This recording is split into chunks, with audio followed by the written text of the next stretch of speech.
Antonio Brown was supposed to spend at least a year and a half behind bars in Kent County, but that was before he came to the aid of a Kent County corrections officer being attacked by another inmate. Checked his head out, dude, no blood, but he was gasping for air. So we cleared his pipe, pulled the gum out of his mouth, and started CPR. Breathe, breathe, breathe, breathe, you know. That's what we were saying. So instead of trying to flee once the deputy, who was having severe problems breathing, this inmate decided to try and save his life. The officer was choking while he was supervising a work crew outside of the prison. So it was actually really easy for the convicts to just walk away and be free. So we all know that prisons house a lot of really bad people who have committed horrible crimes. While some would argue that people can't change and reform in prison, hence the reason why thousands of inmates will never get the opportunity to leave.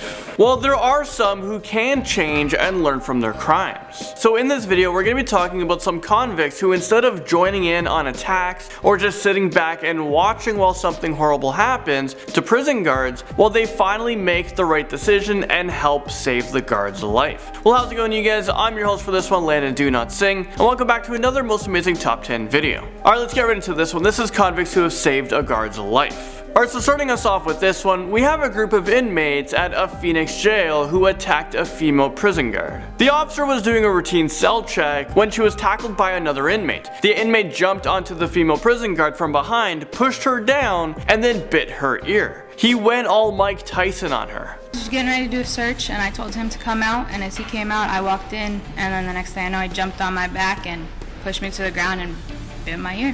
A group of inmates Harris keeps tabs on heard her cry for help. Is this real life right now? What kind of animal do they have locked up in Phoenix? Lucky for this prison guard, other inmates took notice to what happened. So I ran up the staircase, ran out my sandals, they were all over the place, ran up there, and while I was running I heard her scream. I noticed that she had blood like real thick around her ear. I felt him being pulled off of me, and I knew that they were over there helping me. I guess there are some really good people in prison who have reformed. I mean, if it wasn't for the inmates who came to her rescue, who knows what could have happened. It's so scary to think about. I don't know if I would work there ever again if an event like this just took place. Moving on to another instance, we have Darrell Mumford, who is an inmate at Bullock County Correctional Institution. Darrell and County Correctional Officer Oscar Vickery, well, they were out on a work detail when they were driving a vehicle to pick up some solid waste to dump at a dump site. While Mumford noticed that the officer was swerving on the road. Mumford was trying to talk to the guard to see if he was alright, and when he asked if he was alright, there was no answer. So that's when Mumford took over, and he was able to put the truck into neutral, and then he pulled up on the emergency brake and was able to bring the vehicle to a complete stop. Mumford then called 911 for help. So the officer was passed out, and if the convict never took notice, the vehicle would have crashed into something, potentially killing them both. But luckily the convict did something about it. He reacted quickly, putting the car into neutral and stopping the vehicle.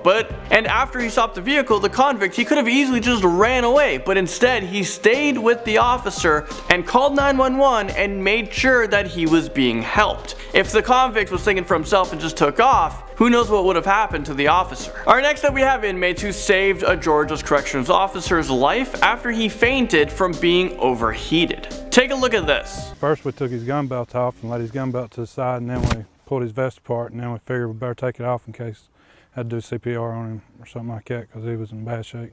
They found his phone in his pocket and dialed 911. Okay, so these inmates literally had access to a gun and vehicles. They could have easily escaped and would have been armed. But instead, they found the officer's phone in his pocket and they dialed 911. Even though they wear stripes and he wears a badge. They really stepped up in a time of crisis and showed that they care about my officers. At that moment, the officer they consider family was hurting.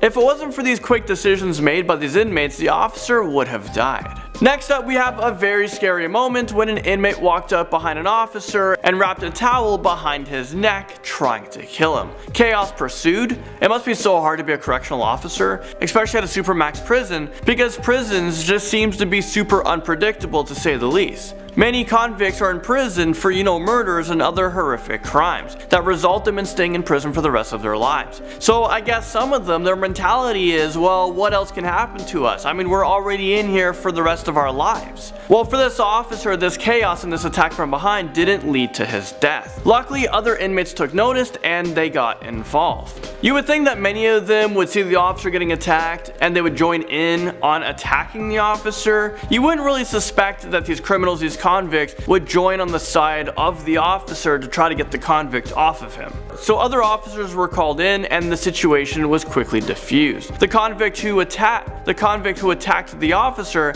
was just 22 years old, and it was an unprovoked attack, which just goes to show you that anything can happen at any time. Next we have this guy right here. This is Antonio Brown. He saved a female county jail corrections officer after she was attacked by an inmate. Antonio Brown saved this guard just hours after he was sentenced for his own crime. He was sentenced to 1.5 years up to 5 years in prison after he was caught eluding and fleeing officers. Brown found himself in front of a judge again, and the judge had this to say: "You intervened at your own peril and pulled that individual off of her, probably saved her life and protected her from him attacking her again. So because he put himself in danger and saved an officer's life, he was immediately released from the Kent County Jail." I mean, what a story. Hopefully he can avoid committing more crimes in the future, and maybe he can save more lives. Next up we have this. Take a look at this clip.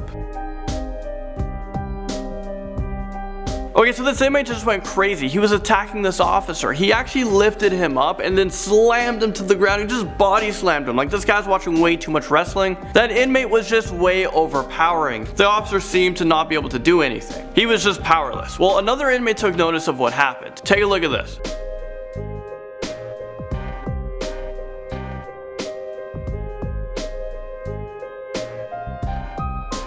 Okay, so this guy came up from behind the convict, and without notice, he bear hugged him to get the inmate to stop swinging punches at the officer and to try to get him off of him. Other officers managed to help out as well, and together with the 3 officers and the one really big convict, they were able to restrain the crazy guy, the crazy inmate, and get him off. Things could have went really bad if the other inmate didn't help out. I mean, he could have just sat there and done nothing. Okay, moving on to this next one, we have a group of inmates who was able to rescue a female corrections officer who was nearly raped by a prisoner. So this took place at Rikers Island. We've talked about this prison many times. It's one of the toughest prisons in America. Well, this took place inside of a watch post. The inmate was able to get inside and close the door and lock it, while another inmate was able to break the plexiglass and squeeze his way inside of the room. Once inside of the room, the convict opened up the door so more inmates can get inside and help the female corrections officer out. So the attacker was 27 years old, and he was currently serving a 5 to 10 year sentence for raping a 10-year-old girl. And at this moment, he almost raped another person, but luckily these convicts got involved. The whole thing was caught on camera,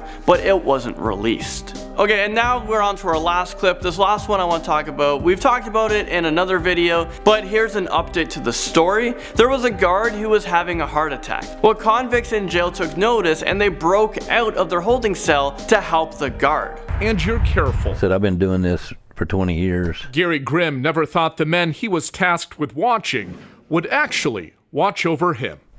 I get emotional. This guard was very emotional because he never thought the convicts would actually want to save his life. It would have been pretty easy to just do nothing and have this officer die. A lot of convicts don't like police officers because they're the ones who, they arrest them and they have the task of keeping you in jail, and they have so many rules. Let me just show you guys a clip of the inmates breaking out. But as Nick Kelton and other inmates told us then, they soon realized the 52-year-old was suffering a massive heart attack. They yelled, banged on their holding cell for minutes, and eventually broke free, not for themselves, but for their guard. It's really scary to know that the convicts was able to break out that easily, but this is one of the few inspiring stories that take place inside of a jail cell. The convicts yelled for help, and when help finally came, all of the inmates just quickly walked right back into their holding cell without any trouble. Of overtaking me and taking my gun and killing me, or taking somebody hostage or whatever and escaping, they looked at me as a human being. Deputies finally noticed the commotion in the basement. First responders arrived soon after. And then they had to shock me twice to get my heart restarted. I think this is a great place to end this video. I just want to say thank you guys so much for watching, and I'll see you guys all in the next most amazing top 10 video.